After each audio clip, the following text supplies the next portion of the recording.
Very excited to be here. I'm excited for the opportunity to speak tonight, and I think we've got a variety of things that hopefully you can at least take one thing. I know how it is, come to these clinics, and hopefully something you can utilize, going back to your school. But very humbled, very grateful to be here. Just like I said, I took a leap of faith with things that have gone on for my personal life last, really 2 years. It's been an absolute, really an absolute whirlwind, but myself, I'm excited to be back in the Carolinas. I spent 4 years in North Carolina with my coaching career. I started, and just a little bit about me, I started coaching in 2012, just like you mentioned, in a small West Texas high school with my defensive coordinator from high school. He took over a team and asked me to come kind of help out. So I did that in 2012 and then jumped into college in 2013. And I've been at Augustana College. It was a Division III in Illinois. I've coached running backs. Ended up GAing at East Carolina for 2 years. Coach Ruffin McNeil gave me my first full-time job as a receiver coach there at East Carolina. Ended up at Kansas for 3 years. A lot of different roles off the field, quarterbacks coach, tight ends coach. All right, then I ended up at App State under Eli Drinkwitz in 2019, had a huge year, had a great experience there in Boone. Loved my time there, learned a lot, really got away from kind of the air raid background that I came from, and kind of got inserted into his scheme and kind of the Gus Malzahn kind of mantra. So it was just good for me and an eye-opening experience to be exposed to something different, and coach running backs there. From there, went to SMU, was offensive coordinator there for 2 years, coached quarterbacks under Sonny Dykes, and then when we took the job over at TCU, kind of the rest was history there. And so, I'm originally from Texas, like you mentioned. My wife's from Texas, and that was home, but as we all know, there's something special about this place, and you just couldn't say no. So very, very humble and grateful to be here. Very appreciative of the staff. I'm the outsider now. Everybody here is from Clemson, and I'm definitely the outcast, but everybody's been unbelievably welcoming, and just the initial buy-in, from staff has been truly, truly awesome, and that's just such a big part of it, like Coach mentioned, and then with our players, you can already see, we're 10 practices in now, at number 10 today. Just the buy-in and the confidence that's just starting to show from our guys, kind of the look in their eye, the look in the quarterback's eye. You can just see a ton of progression already. Not to say that we're perfect. If you already practiced today, we had a lot of things that weren't very good. But there's confidence there already, and that's what I'm here to do. So, with that, we're going to dive right into it. Kind of like I said, a little mixture of stuff for you here.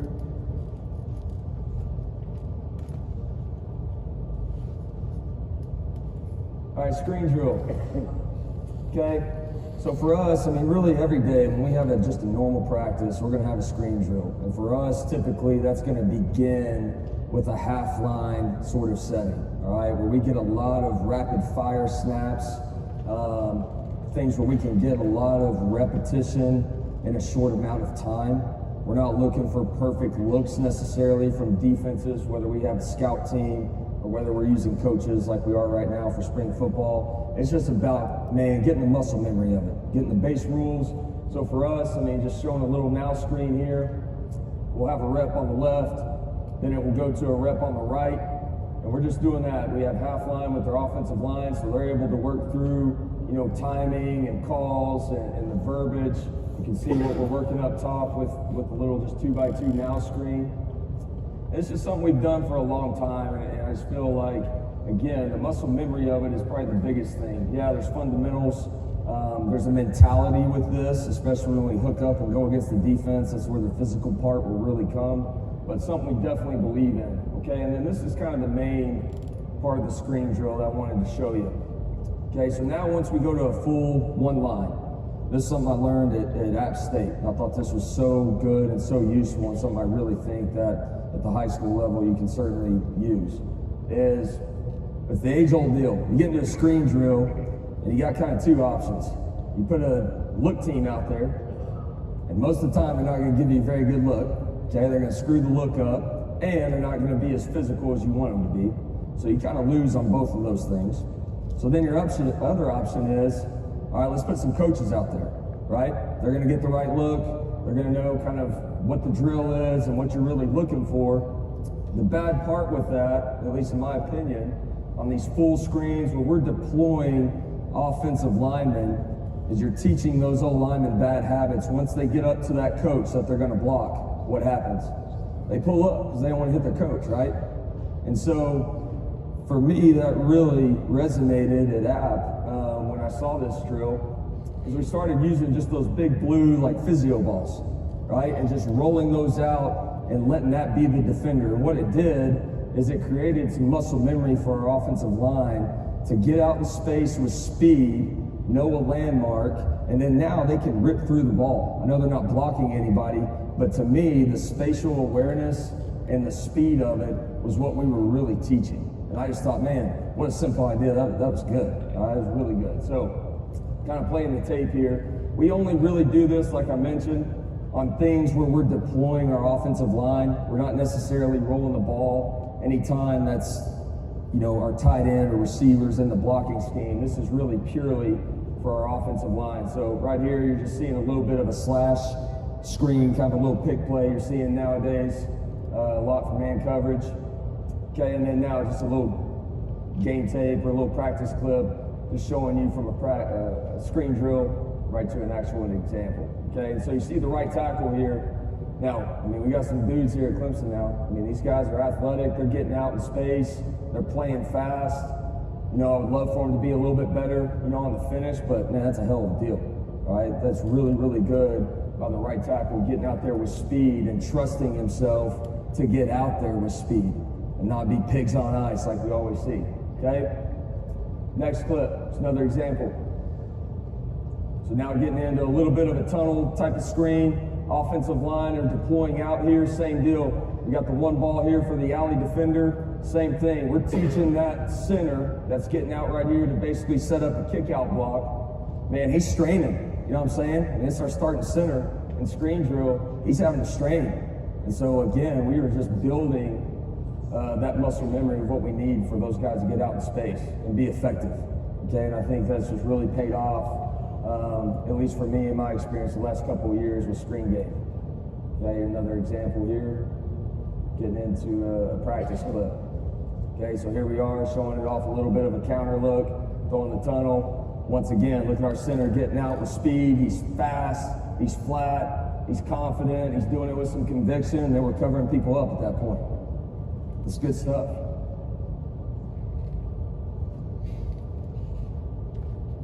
Okay, another example, and I'll kind of finish up with these. Same deal. Okay, same deal. Kind of got this little stationary, somewhat of a tunnel screen design. You see the left tackle flashing, and then we're getting out immediately. Same thing, man. This isn't no lollygag screen drill. These guys are full speed. So great example here. We'll see it on the practice tape here in a sec. Okay, a little bit of a scrimmage early on. Able to flip it out there. Once again, we're covering people up. Defensively, they got a great look right here. It's a tough look for us. There's got to be a lot of things that got to go right for us to even get a positive play in this example. And we do a nice job of covering guys up, and we threw it to a good player, and they kind of did the rest. Okay, but once again, all this kind of ties in together. All right, next thing. Man, need to do more of this. We've only installed it one time here in 10 practices, a scramble drill. A lot of you guys, certainly if you're a throwing team, you've probably done this, but for us, all this is organized chaos, and that's all it is. And this is something that, 1 out of every 5 practices, that's probably when we will hit this. Once we get into an actual game week, typically we'll hit this on like our walkthrough day, okay, or our little jog through day. All right, so scramble drill. Basically our rules, here's how we set it up. Okay, I know my laser doesn't really work here, but you have one quarterback that's really the head honcho of the drill. You see him with the tailback right beside him. Your other 4 quarterbacks are behind him at 5 yards, all right, deep. The quarterback that's the head honcho, he's going to say who he has, and then off of that, he's going to roll right or roll left. I'll leave it up to those guys. Okay, it's their decision. They're going to roll right, roll left. every single quarterback will roll that same direction. And really, ultimately, what we're trying to do is you're trying to get a deep, an intermediate, a short, and then your two backside guys are just trying to get in concert. They're just trying to get in phase where they can get in vision with your quarterback. So we'll see it here. It's the first time we've done it since I've been here. We kind of had them just going at about 50%. So you see here, once the main quarterback rolls out, the other four quarterbacks are just kind of following him, rolling left. Again, right here, kind of the guy at the bottom of the screen in the boundary, we really should have had a deeper level with our wideout. We had a short, we had an intermediate coming. The two guys up top are just trying to strain and be off levels there on the backside. Have a backside deep, have a backside short. Organized chaos. Okay, and this is just something, I think it's just a mentality probably more than anything. Is this some earth-shattering drill? Hell no. But I think it's a mentality. You know, this is where you're going to get a lot of big plays. You got a guy at high school, you know, protection breaks down a lot, does for us too. You know, you're going to create a lot of big plays if they just have that mentality. I think that's the biggest key. Here it is, just another example.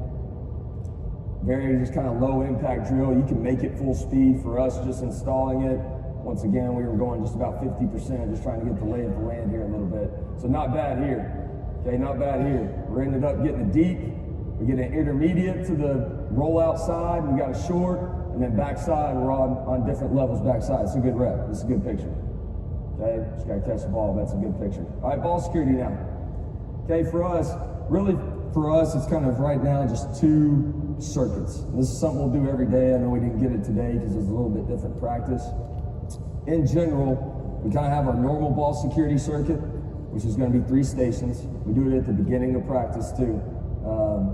Just based on my experience and where we've been, just felt like it was a much better drill early on in practice as opposed to doing it at the end.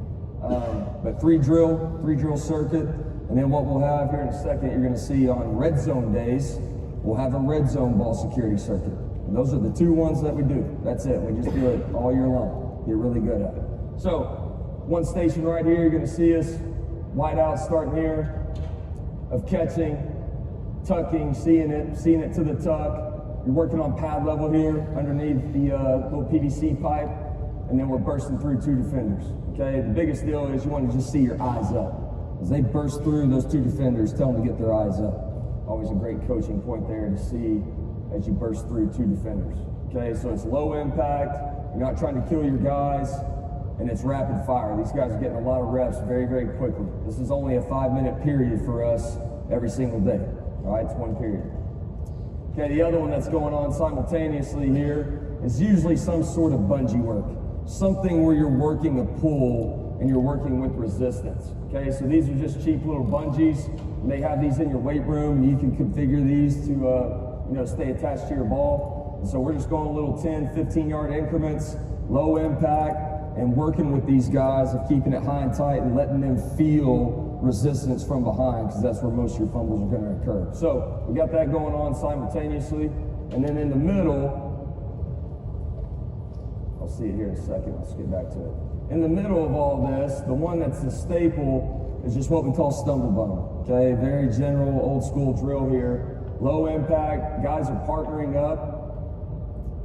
You're just really working for about 10 yards, and just in this little jog tempo right here, all we're telling our guys, get 3 touches. Okay, and the main coaching points here, why do you do this? The main coaching points are, high and tight, the 5 points of pressure, all that stuff that you coach, but no matter your body position. Okay, no matter if you're making a move, no matter if you're stumbling, just keeping that ball in the same position. That's the biggest coaching point for us. So that's all we're working on here. They'll get a rep with their right hand. They'll get a rep with their left hand. And this is one that we'll do every day, even on the red zone days. So let me kind of skip back to, this is the red zone day now. Okay, so if we're on a red zone practice, we got a lot of red zone work. We'll incorporate this in with ball security. It's something I thought was good, man. I mean, this is a fun drill. If you're a wideout, if you're a quarterback, this is a fun drill to do. So you're basically just working a goal line fade on one of your sides in the end zone. And what you're working on here for us is that 50-50 ball. And we're coaching our guys right here to pluck and tuck. Okay, being strong and finishing the catch at those kind of contested, opportunities. And so it's a fun drill. We don't want to put it in the ref's hands where you catch it, you come down, and it's close whether it was a catch or not. Because last time I checked, nobody knows what the hell a catch is anymore. All right, so don't put it in those guys' hands. So that's all this drill is.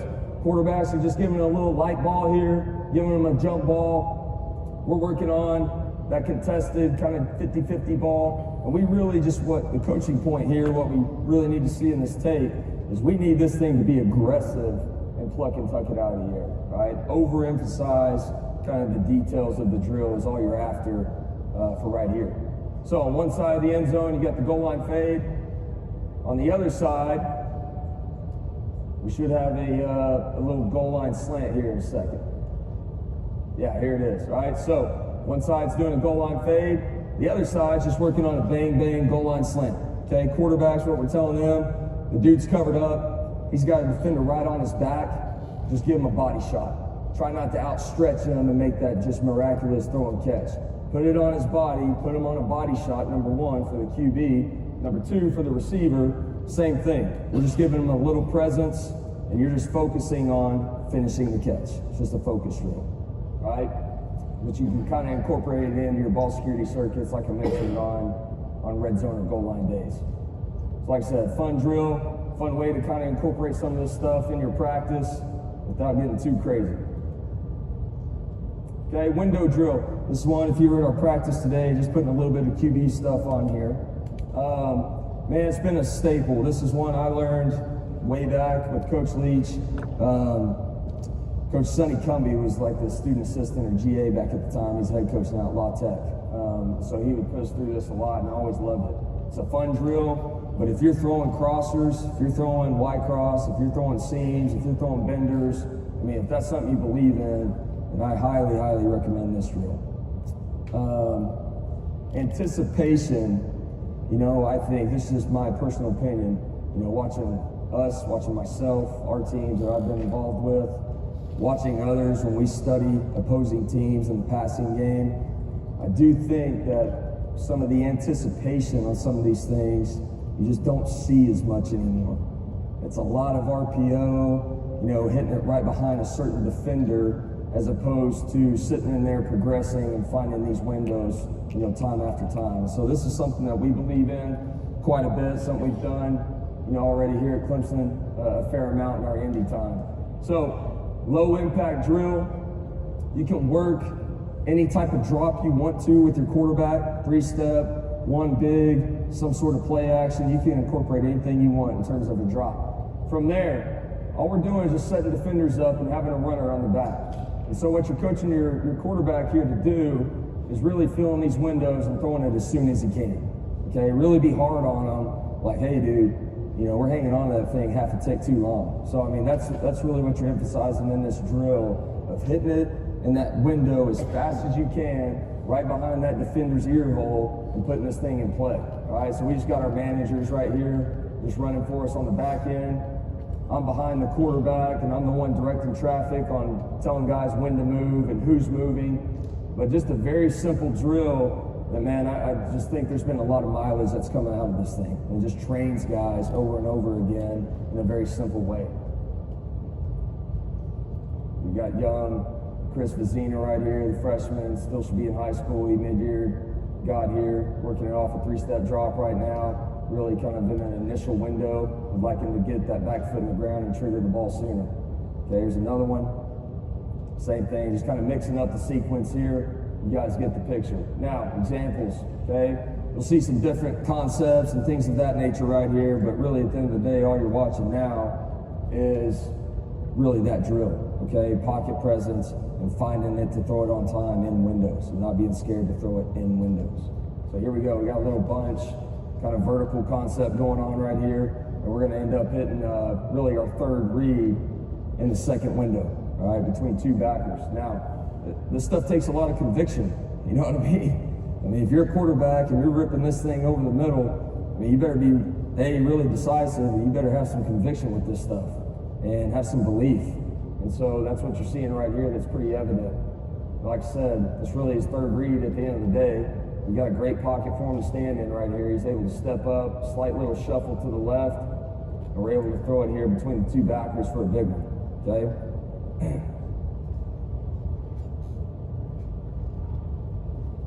I see another one here, and again, I know some of this tape is, a mixture of some TCU game examples from last year. Kind of a little switch release right here. Same play though, all right? Just running verts, just off a switch release. We end up hitting a tight end here late. Iowa State, what do? Right? I mean, they've been as good as anybody defensively for about the last freaking 8 years, it seems like. All the drop 8 stuff, a lot of exotic different looks. Their defensive staff does a great job. But had a little something right here. I mean, there's a lot of people in there. You're a quarterback. There's a lot of dudes floating around. But same deal. A lot of conviction. Great job timing and anticipating throwing really this third read on kind of this bender to a big tight end. Okay, really a great example here in some of the 3 high safety stuff. Okay, so good example of it there. Yeah, same thing. Same thing. Ultimately, getting to a man concept defensively. We're snapping this thing off with our number 2 receiver, doing it off of a little just kind of motion here, kind of basically just getting to empty. A little bit of communication has to go on defensively, and same thing. We're able to maneuver that Mike linebacker 34 in the middle of your screen, hit him in the second window on the bender. It's a great job. Okay, great job. Another great example of it. Okay, I think we got maybe 1 or 2 more of these. Okay, yeah, so this was big plays. This was a third down. We ended up just running the same thing, verts. All these are vertical examples. And so we ended up hitting really the first read ultimately, as he had to keep it a little high, okay? Oklahoma's dropping into a cover 2 scheme. They had some issues a little bit going on right here, but it's a great job of kind of hanging tough, and this is one of those tougher throws for the quarterback. Kind of that far hash, where you got to wait just a second and really believe his angle and where he's going and things of that nature. That definitely takes a ton of reps, but it's a hell of a job right here as they drop into some cloud coverage with us kind of hitting this high seam. But once again, man, it's all windows. It's all anticipation. It's all about being decisive. Okay, should be the last one here. Same deal. You're going to see a guy come scot-free on this. And I wish he would have been an earlier part of the read. But the guy we throw it to, it's the correct read. It was his third read. He was open. Same deal. Little bunch concept that we kind of gained some leverage on the corner to the field. Same deal. Great pocket. We're able to sit in there and kind of let this thing unfold. Same thing. I'd like him to throw it probably a half a second sooner. But again, another really solid example here. Okay, so some good stuff. Yeah, I wish I could have felt the other guy, but it was still a hell of a play. Okay. Yeah, here. So really last, I'd say 3 years, we probably dove into a little bit more of the 12 personnel stuff, and for a lot of reasons. Number one, for where I've been and what you're seeing with the Okie, with 3 high, with a lot of different things. And so, yeah, you can just say just run the ball, and you're going to need to, in our opinion. You got to run the ball. You like that, Coach Austin? So, I mean, that's definitely a big part of what we do, and something we're going to have to do. But with that, we've had to kind of develop a little bit more of the 12 personnel passing game. And I'm not going to have any earth-shattering stuff up here for you. It's really just what we do anyways. But just finding time, really committing yourself to having enough out of those sets has been something that we've had to do, or at least for me, kind of coming from the air raid background. You didn't really throw too much out of 12 personnel in my upbringing with Coach Leach. I don't even know if he knew what 12 personnel was. But as my career has gone on, as I've seen and been exposed to a lot of different things already, we've had to develop this. I mean, this has to be an answer for us with what we're seeing with defenses nowadays. And, it needs to be a weapon for us. So I'm going to kind of just briefly get into some of this. Example here of a 12 personnel quick game. This is really just a stick concept, okay? This was early in the season, a year ago. So what you're going to see here, this was one of the bigger formations for us in the 12 personnel. Just the wing with twins away, okay? We can fit it. We can be normal like this, but this has kind of been one of the staples you know, for us last couple of years, one that we've gotten a lot of mileage out of is this formation, okay? Now, what we're gonna have here is, this is gonna be truly five-man protection on this one. You're gonna end up kind of having an inverted stick route concept to your two tight ends into the boundary. Tailback's gonna be a free release arrow, and he's a part of the initial read. That's really your zone side. It's really all purpose at the end of the day for our quarterback, but in theory, the tight end side right here is gonna be really his zone answer, okay, just being general. That's really his zone answer. Pre-snap, we get up there and we feel pressure, we feel man coverage, and we all know you can have any sort of tag up top, whether it's double slants, whether it's a fade and a quick out, whether it's box fade, I mean, just whatever it is that you like as a man beater, that's what we would put up to the top. So this one, you know, felt like it was going to be a zone look. Again, if he was gray, if he was a little indecisive pre-snap of where he should work, he's going to work to the tight end side down here. That's going to be his safest bet. And so what you see right here, off of that wing alignment, is just a simple switch release. We're getting two stick routes. How we term it, really an inside stick, a middle stick, and you're getting a free release arrow. Okay, quarterback-wise, here's how he's reading it. It's really hard. I know we kind of get picked off here, and our tailback doesn't get out in the flat like I would like to get the stretch. But for the quarterback, he's going outside in. Don't overthink it, okay? He'd be going arrow, middle stick, inside stick. 1, 2, 3. That's simple. 1, 2, 3. Outside in. All right, you guys have seen a lot of this. A lot of people are doing this from bunch sets. You guys are probably doing it from bunch sets. For us, this has been a good one out of the 12 personnel kind of wing set. So once again, no on the arrow, got hung up, felt the middle stick. Obviously, I don't like him drifting into the end zone. I'd like him to define this route for the quarterback just so we're on the same page, but obviously a good result there.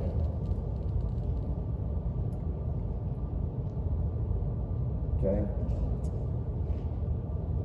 All right, another one here. So this was Big 12 championship, K-State. Really a strong defensive team. I thought they did a great job. Had to play them twice. You know, these guys, they're kind of a pain in the ass. But right here, same thing. Same little concept into the boundary. Down here below was really more of your man answer, like we mentioned. K-State would drop into kind of that three high stuff quite a bit. And we just felt like this was something simple that we could get to. So good example here, you know, really, he could bang it on the middle stick. And that's really probably where this ball should go.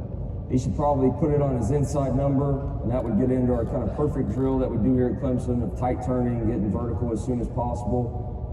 But this was a good example, completion, of getting it to the inside stick, where most of the time, I mean, if you ran this play 100 times, I'd be willing to bet it's going to go to the arrow or the middle stick, okay, not the inside stick. But a good example here of it actually getting to the third read. And this was a third medium. Thought this was a nice answer for us. You know, in some of those short yardage, medium, red zone, goal line situations, you know, really getting into some situational football. Felt like this was a solid answer for us. That was simple, okay? In any 2x2 set, you can do it, but just felt like it was, you know, just a nice compliment for us out of this formation. All right, a little drop back now.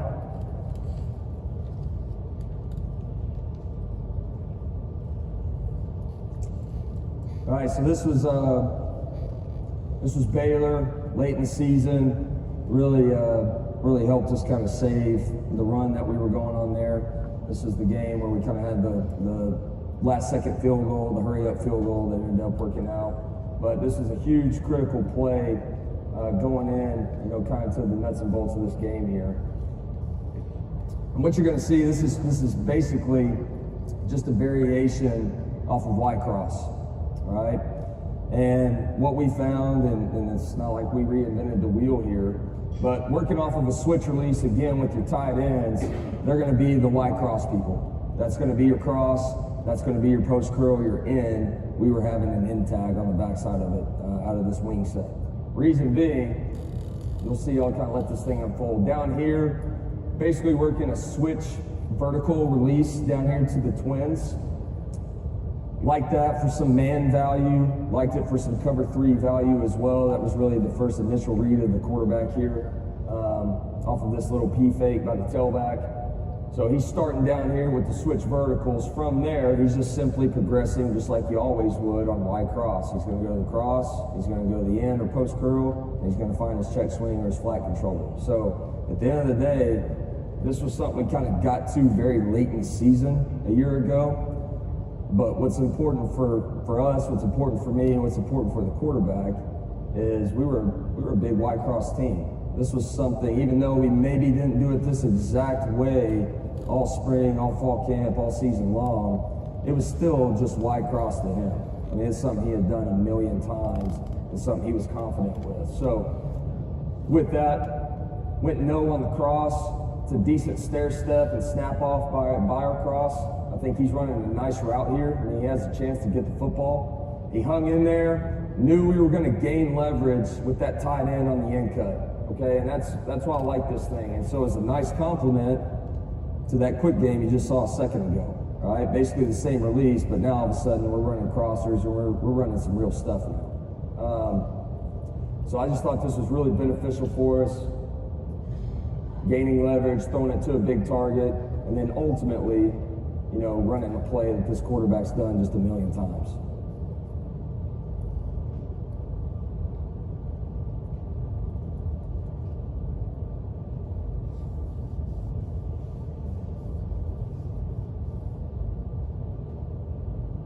Good job there. I mean, obviously great protection. That all day was able to stand in there and deliver. Okay, really same play here. Iowa State just having enough throw game, like I mentioned, you know, against some of these Okie teams with a lot of exotic different stuff. You know, with that, just kind of on that note, I mean, all right, what do you do against those teams? Well, a lot of teams are very, very good at disguising with what we see. And I was telling the guys in our breakout session last night, you know, you start playing all these three high teams and even other, you know, traditional defenses, but especially the three high stuff. And everybody's moving around and getting the cloud or getting the cover three or getting the man just every which way, you know, with those three safeties. And so, yeah, you're sitting there telling me pre-snap, you know what they're in.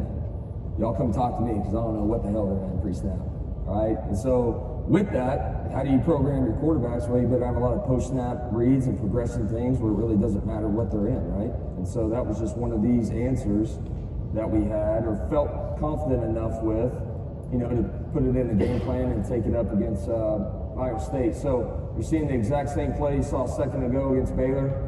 You got the switch release verticals down here is really the initial read. Again, for man value, for cover three value. Went no on the switch.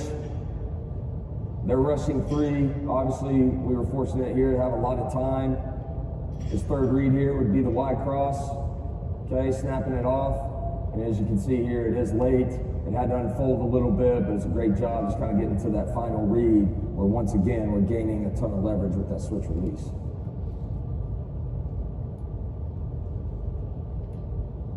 Okay, should be one of the last ones here coming up. Yeah, I mean, a couple things on this. So just kind of set the stage here a little bit. This is Kansas, a great year. We're doing a hell of a job. Gotten a ton better. This was in the middle part of the season. Game day that was there, all that stuff. It was a great crowd, great environment. You know, we're in a tight ball game against them right here, and as you can see, we're in great field position. So, I mean, some of our mentality is let's go after people when we're coming out. And this was one of those points in the game where we were. It wasn't some tricked up play that we had. It was, let's just be aggressive and go after them a little bit. So, little play action. You're going to see some verticals here once again of hitting those seams, hitting those benders, doing it off of a little pull scheme from a play action standpoint here. And what you can see is at the end of the day, it's four verts, okay? Straight up, four verts. Nothing fancy, nothing sexy, just doing it from our 12 personnel formation that we've been in on the rest of these. So I thought this gave us a lot of mileage. You know, you kind of, at least in my experience, I know I haven't been doing it forever, but I've been doing it a little bit now. You start getting into some of these 12 personnel sets. I mean, the big deal that we tried to address a few years ago is we were way too predictable, I thought, out of some of this 12 stuff. I thought we made it easy on defensive staffs of looking at us and knowing it's run game, knowing it's a naked, every once in a while. But we just didn't really go after people and be as aggressive as we are in our normal stuff. Okay, and why is that? That's kind of the question we asked a few years ago. And so, I felt like we took a step in the right direction with some of these things this last year and some of the deals that we did there at TCU. But once again, just 4 verts, quarterbacks picking a side here in 2x2. Obviously, he's got a great leverage down here in a quarters look to kind of work the bender. And we're able to do a high percentage throw and catch in our mind, somewhere it's not just purely a fade ball and you're trying just to launch. I mean, something that truly, that throw and catch, man, I mean, that's something we can mass produce, right? I mean, at the end of the day, that's totally what we believe in. What can we mass produce? So basic, play for our quarterback and for our whole offense right there. Okay, should be maybe 1 or 2 more. A little bit of motion. This is definitely kind of in the play action category for me, or play action family. So we've gotten into a little bit of jet sweep, quick motion, a whole little package with some motion game out of this set in the run game. And kind of another critical point in this game is a tight ball game at this point. We had shown some jet sweep action kind of leading up to this game, and so we had something off of it, and just once again getting the verticals, doing something that we do all the time. It's not some new play. It's something our kids do every single day. We just did it out of a different way in a different formation. So you can see with the tailback here was really becoming number 2. It was becoming the number 2 seam. We're doing it into the boundary. We're flooding it. We're flooding those zones if they are in zone coverage here into the short side. And once again, like I said, this is just a base play for our offense and for our quarterback, most importantly. All right, but it's a pretty good picture there of progressing through it and getting a nice one. Okay. Kind of end it with this. Just really want to say this for young coaches. Got a guy here. First person I saw when I walked into this clinic last night was a kid that played quarterback for us at East Carolina that I hadn't seen since then. So it's really cool to come here. It's always a great opportunity to get in front of people and just talk about football. But like Coach Pease and a lot of everybody has said in here, I was the same way, man. Same way. Everywhere I've been, and I've taken a lot of pride in this. Every job, everywhere I've been, my mentality on that job, I've never ever looked for the next thing. I truly haven't. I've always thought, man, wherever I've been, that's the freaking big time. When I was at Augustana coaching running backs, here's this kid from Muleshoe, Texas, and I didn't know a soul when I took my first college job. I didn't know anybody on that staff. This was back when Football Scoop was Football Scoop. You went on there to apply for jobs. Augustana had this deal. I applied for a job. Nobody called on my behalf. I didn't know anybody, but I applied, and Rob Cushman, never forget the guy that gave you your first real job. Rob Cushman gave me a job, and I went up there right after I graduated, literally like 2 days after I graduated, and went and coached running backs in a triple option offense coming from kind of the Mike Leach tree. So that was eye-opening for me. But I just say that, I mean, seriously, everywhere. Augie, ECU, Kansas, App State, SMU, TCU, now here. I mean, anywhere you are, man, is the big time. All right, don't let your players forget that. You as a coach, don't forget that. All the other stuff will come if you just kind of take that approach, just like everybody else has said. Once again, very excited to be here, very humble, very grateful. I want to thank our staff. It's been awesome going against our defensive staff. Those guys are a pain in the ass. They do a great job. A lot of great players over there, so I mean, you saw it today. I mean, we're battling out there now. I mean, it's iron sharpens iron, just like Coach mentioned, and it's been fun as hell so far. So once again, I appreciate it. These are candidates. I'll be, I believe, staying in here. Am I staying in here? Team meeting. I'll go team meeting. All right, we'll do breakout session. Dooley will get us, and I guess my room will be going to the team room. All right, thanks guys. Appreciate it.